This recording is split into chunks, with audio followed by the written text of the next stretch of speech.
Comment les dessins animés ont changé en 20 ans et quel est l'impact neuro sur nos enfants? On en parle.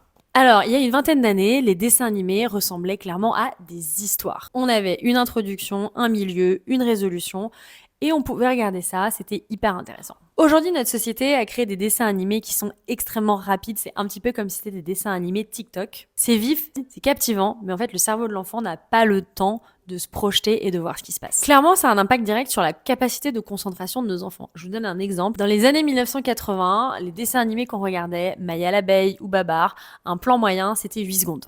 Aujourd'hui, sur Pat' Patrouille ou sur Gabicha, la durée moyenne d'un plan, c'est 2 secondes. Ces coupes ultra rapides avec des sons vifs, avec des choses très dynamisantes, ça empêche de construire l'attention volontaire qui, elle, va nous solliciter pour apprendre, mémoriser et réfléchir.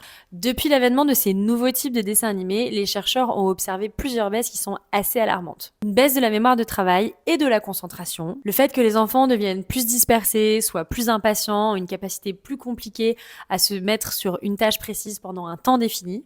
Et il y a aussi un vrai sujet sur le contrôle de soi et le contrôle de ses émotions. Que faire? Essayer de choisir des programmes qui sont plus adaptés et qui sont plus lents, comme Petit ours brun ou Choupi. C'est des formats qui favorisent la compréhension du langage et l'adaptation de l'enfant, et également l'empathie et la régulation émotionnelle. L'enjeu, c'est pas d'interdire évidemment, mais c'est plutôt d'alterner en proposant soit des contenus qui sont un petit peu trop dynamiques pour l'enfant et d'alterner après avec des jeux calmes ou des choses qui sont non sollicitantes d'un point de vue visuel. Je sais que c'est un sujet qui captive beaucoup de parents, alors dites-moi en commentaire ce que vous en pensez.